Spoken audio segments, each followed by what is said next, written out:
reina para sempre.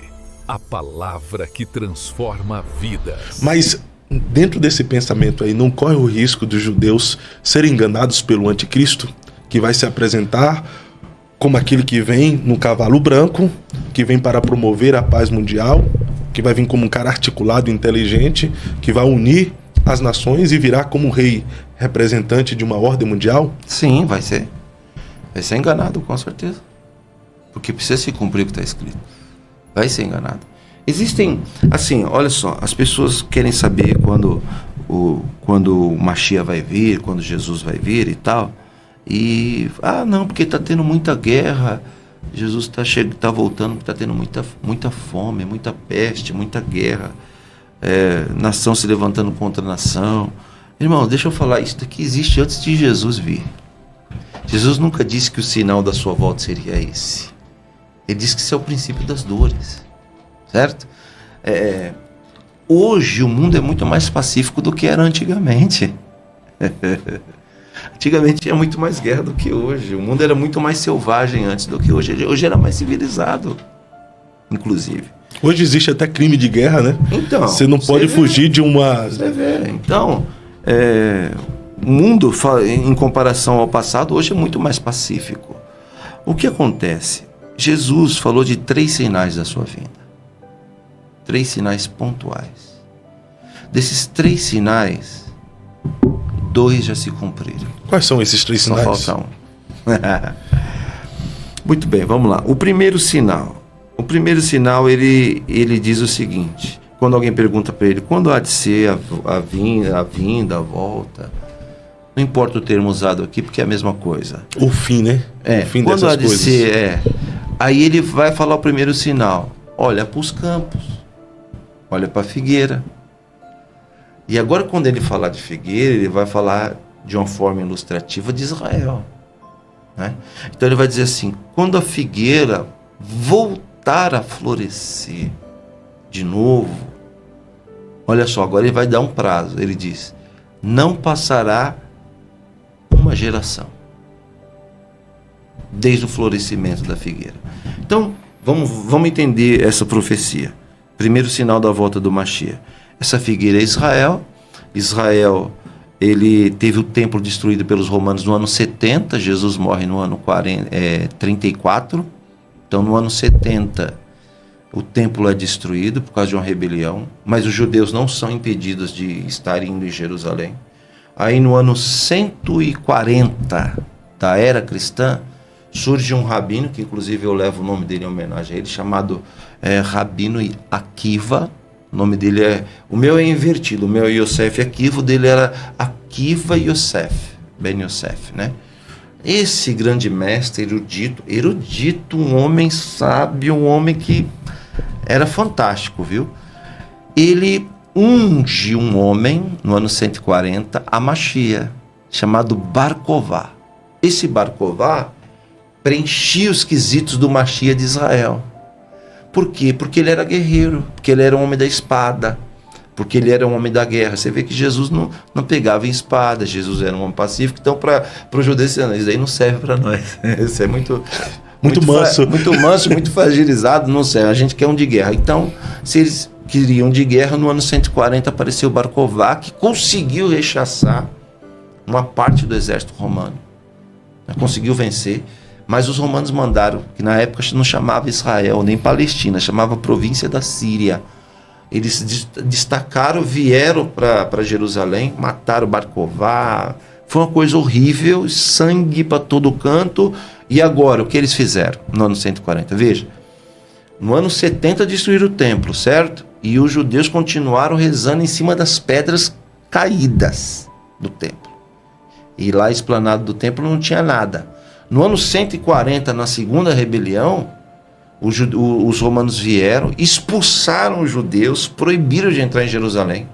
No lugar do templo, levantaram um templo pagão para entidades romanas, para demônio, sacrificaram a demônios no lugar do templo. Tiraram o nome Jerusalém, colocaram o nome de Áureo Capitolina, substituíram. Paganizaram Jerusalém, que era domínio romano, expulsaram e proibiram os judeus de entrar. Aqui dá início a um período chamado Galut, que quer dizer diáspora, dispersão. Aqui os judeus se dispersaram, acabou a linhagem de tribo, porque começou a se misturar, e se dispersaram pelo mundo. Ano 140. Quando é 1948, no final do século XIX, um homem na Áustria chamado Theodor Herzl funda o sionismo. Sionismo, que é um movimento político de criação de um Estado judeu lá na Palestina. E que manda no mundo até hoje. Não, Os sionistas. Eu sou sionista no sentido de que eu apoio a existência de um Estado judeu chamado Israel, aonde ele está hoje. Isso é sionismo básico. Bom, esse homem começa um movimento, vem a Segunda Guerra Mundial, 6 milhões de judeus morrem. Depois da guerra, a ONU decide criar o Estado de Israel, conforme a profecia, em um dia. Houve a votação e o Estado judeu aparece. Olha, do ano 140 até 1948, olha quanto tempo. Quase 2.000 anos de diáspora, de galut. Em um único dia o Estado voltou a existir. Reviveu, né? Reviveu. Então, primeiro sinal, a figueira floresceu do nada, entre aspas, do nada. E Jesus diz o quê? Olha como é claro a profecia. Ele diz assim, ó: não vai passar uma geração desde o dia que ela floresceu.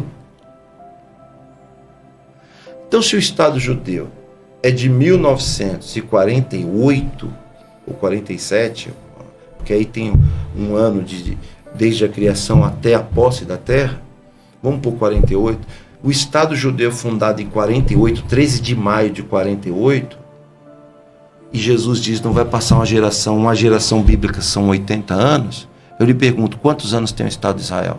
De 48 para 2025. Me ajuda aí, pessoal. Vocês que são bom de conta, 48 para 25. Fala aí, libanês, vê aí. Libanês. Soldado do Hezbollah. Essa barba dele, quando eu vi, eu tomei um susto. Esses caras. 77. Não passou uma geração. Ele diz assim, é uma geração desde que a figueira florescer. Uma geração são 80, já fazem 77 anos que o Estado judeu existe. Olha como está perto. Esse é o primeiro sinal cumprido que aconteceu. Então, o florescer da figueira está relacionado o reviver de Israel, né? Dele aparecer. Israel é o relógio escatológico. Israel é o centro de tudo, amigo. Essa teologia da substituição que inventaram, que o novo Israel é a igreja, isso é mentira. Isso é teologia pagã. Israel sempre será Israel. Sempre. E tem algumas pessoas que falam que nós não podemos ficar tão apegados a Israel, que Israel hoje não tem mais nada a ver com a igreja. Tem até um pastor... Anda com as suas pernas então, amigo. Vive a sua vida aí. Tem até um pastor aí que ele falou que esse apego a Israel nos faz idolatrar Israel ao invés de adorar a Jesus. Então idolatra outras coisas. Esquece, pode abandonar Israel que não vai fazer falta. Bom, segunda coisa. Segundo sinal, diz são 3. Sim. Segundo sinal. A multiplicação da ciência.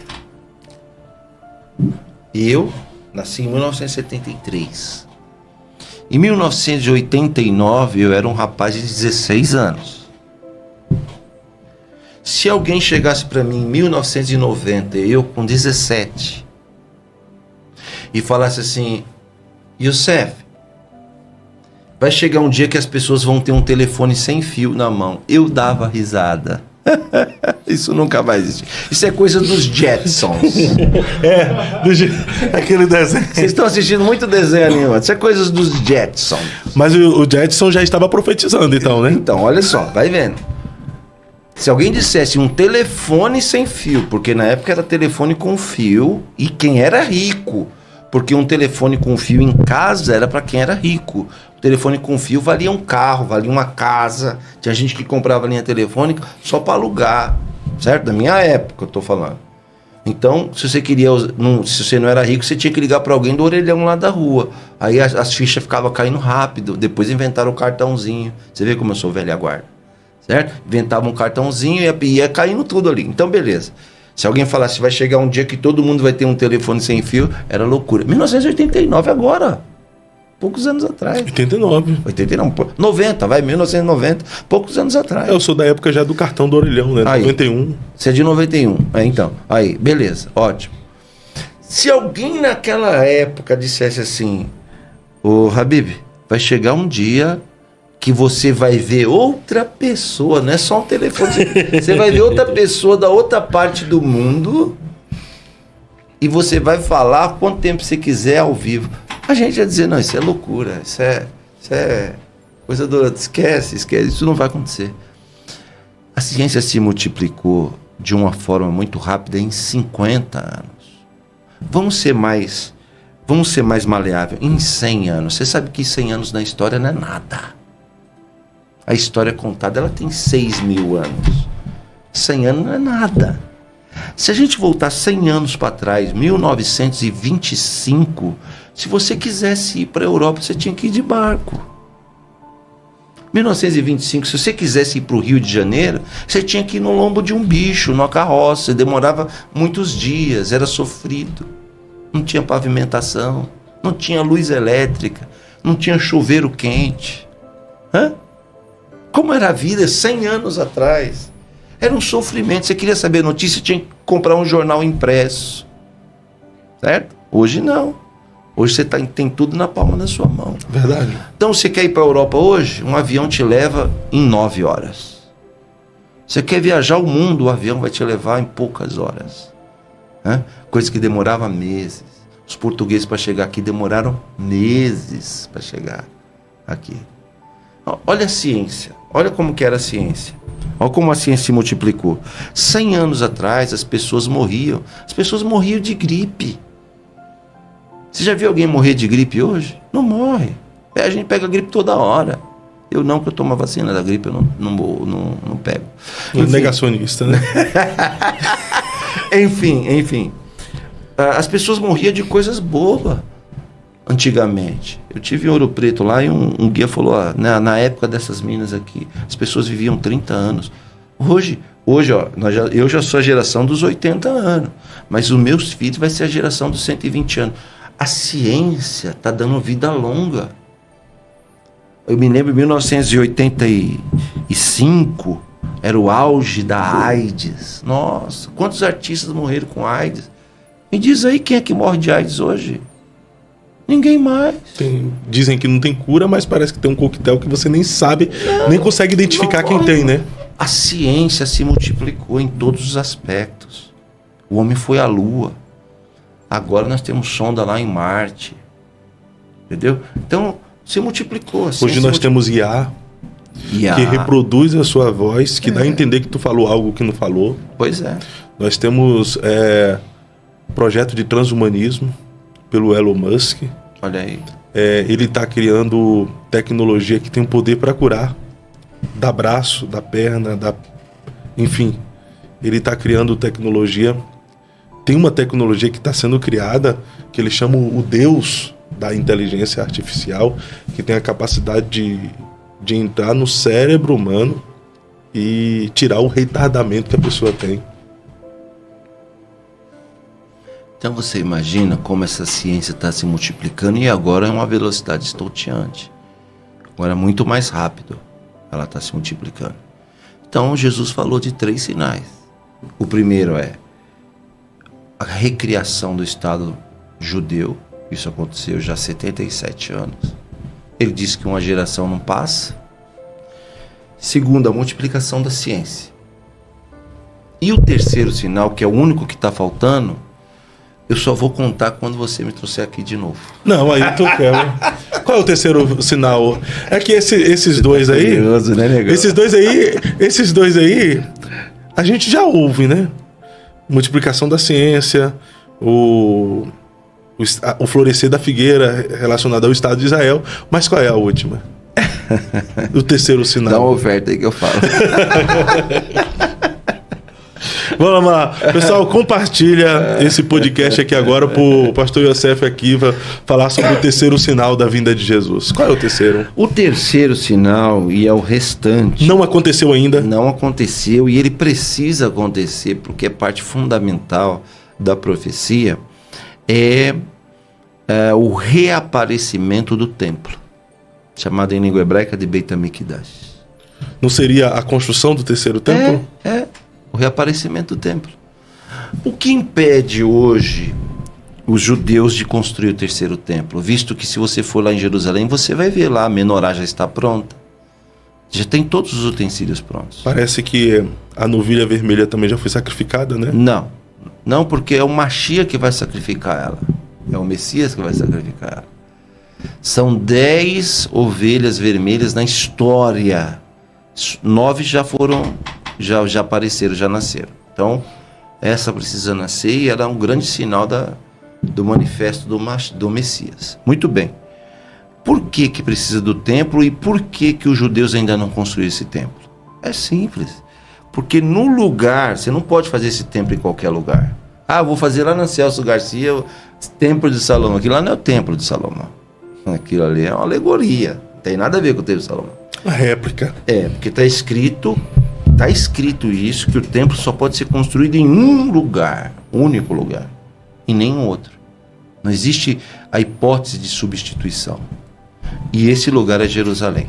Por que então que os judeus não constroem esse templo, se eles controlam Jerusalém desde 67? Não pode construir, porque no lugar do templo, hoje tem a terceira mais importante mesquita do islamismo, chamada de Al-Aqsa, ao Domo da Rocha. Aquela mesquita que as pessoas vêem na foto de Jerusalém, se você olhar, ela parece pequena, mas ela é gigantesca. E ela tem a cúpula, toda a cúpula dela, ela é plaqueada de ouro. Aquilo é ouro, doação do rei da Jordânia. Aquilo é ouro mesmo. Aquela mesquita é patrimônio da humanidade. Ela tem, olha a idade dela, 1.300 anos. Para a construção do templo, então, precisa remover aquela mesquita. Sim. Aquela mesquita tem que sair dali. Porque ela está exatamente no lugar onde Abraão ia sacrificar Isaac. Exatamente, ela está em cima do altar onde eram feitos os holocaustos. Ela está exatamente em cima, é o ponto mais sagrado do mundo. É onde o mundo converge ali. Então, esse conflito que está havendo ali entre Israel e a faixa de Gaza já não seria um advento escatológico para que haja uma remoção dessa mesquita daquela região? Não, porque eu vou repetir, a mesquita ela é um símbolo islâmico do povo muçulmano, pelo qual eu tenho respeito, mas ela é patrimônio da humanidade, tombado pela Unesco. Ela tem 1.300 anos de idade. Ela é um museu.